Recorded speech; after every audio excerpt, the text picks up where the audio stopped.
Ancient Egyptians, ancient Mesopotamians, and the British Museum.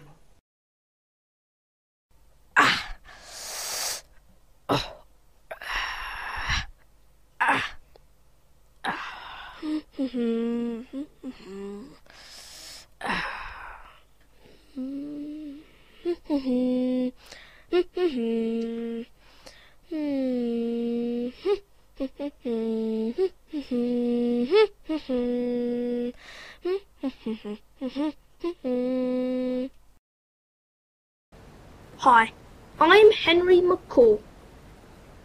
The ancient Mesopotamian civilization started in about 3100 BC. This is the first written record that humans have. It then ended in about 539 BC. The ancient Egyptians started in about 3150 BC and ended with the death of Cleopatra in about 30 BC, although ancient Egyptians started settling near the Nile in about 6000 BC. Ancient Mesopotamia is roughly where Iraq stands today.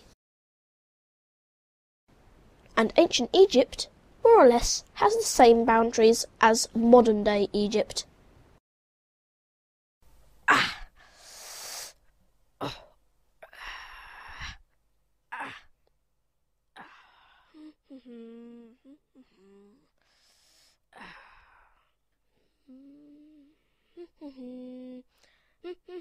Over to Andrew Nubis for more facts about Egypt and Mesopotamia. Thank you, Henry. Hi, I'm A. Nubis.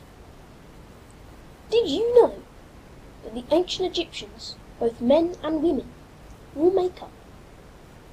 The green eyeliner and black eyeliner they wore was made from copper and lead. They believed it had healing powers. Infections were treated with moldy bread. Imagine that. Disgusting. The Egyptians thought that the earth was flat and round, and the river Nile ran through the centre of it. Mr. Sherrington was mummified with King Khufu and placed in the Great Pyramids of Giza, obviously the biggest one. Mesopotamia means lands between the rivers, which is actually what it is.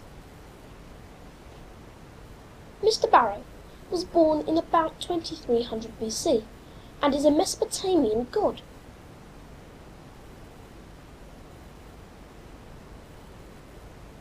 Mesopotamia was ruled by just two civilizations. Firstly, the Sumerians, and when the Sumerians mysteriously vanished, the Babylonians took over. When they did this, they developed a totally new language, but yet had the same gods. As far as human records go, the Mesopotamians were the first to ever have a written, structured language.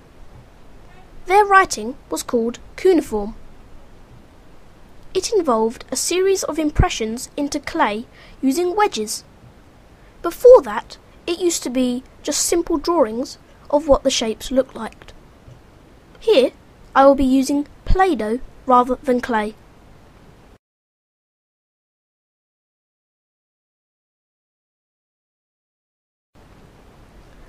The first symbol I will be demonstrating will be barley.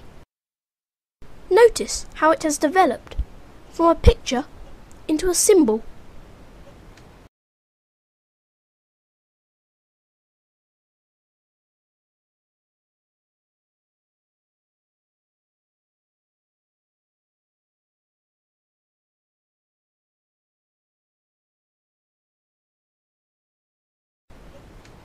Next, I will be writing bird.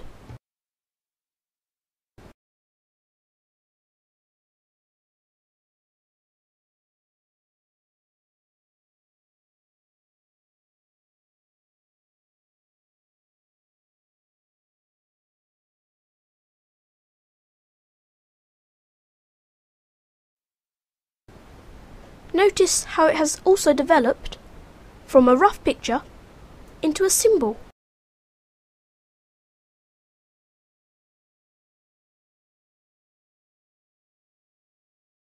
A well-known remnant of the ancient Egyptians are pyramids.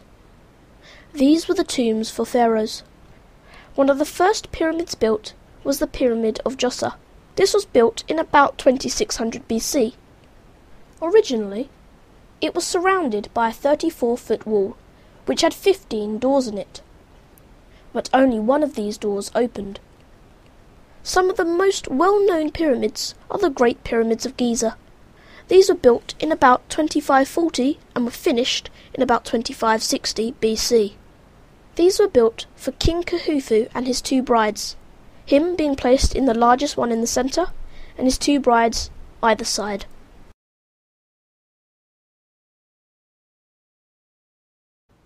You know, the best place to find out more about ancient Egypt and Mesopotamia is the British Museum.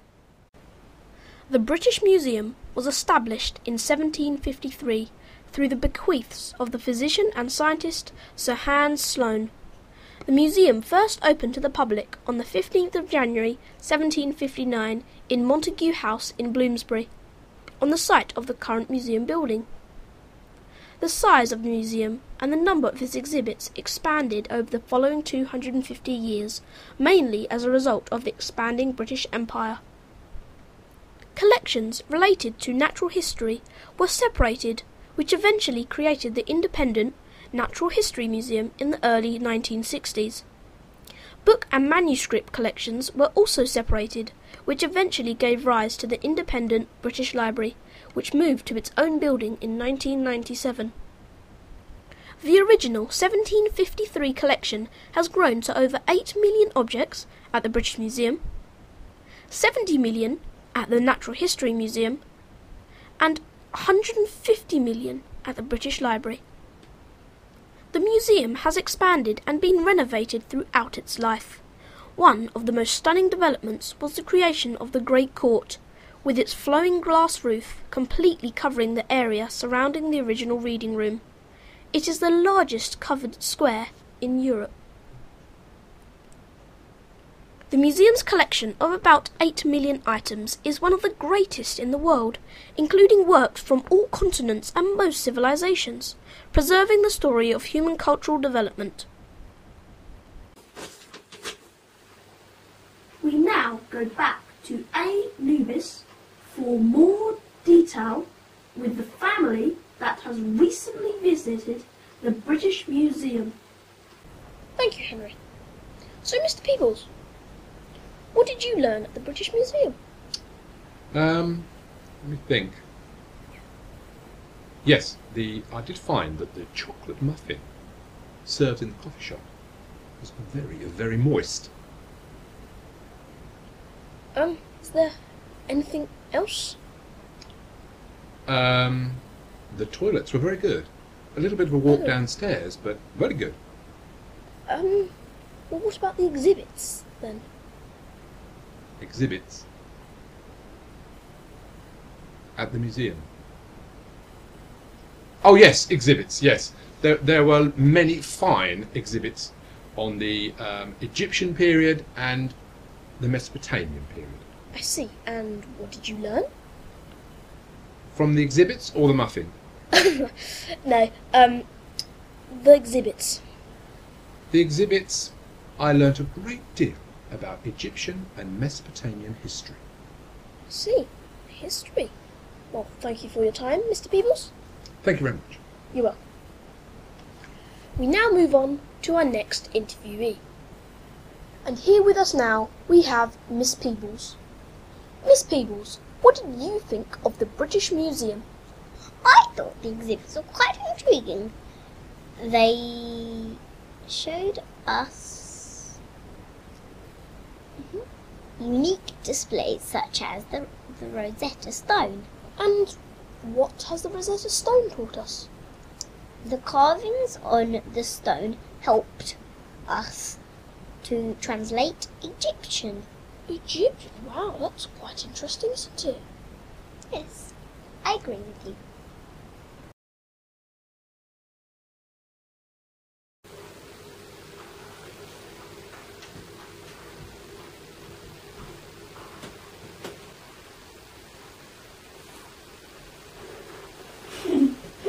He died.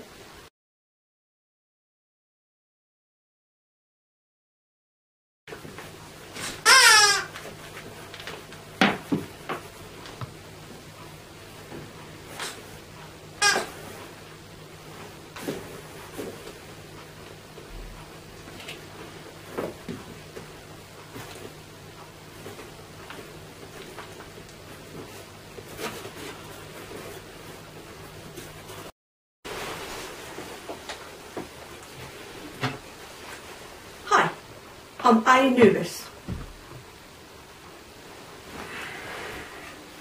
Go. This is going to be a problem, I can see that. Thank you, Henry. So, Mr. Peebles. Thank you, Henry. Sorry. Okay, let's go again. I'm gonna go to bed. Thank you, Henry. Sorry. I can't look at you without fussing. Okay. Thank you, Henry.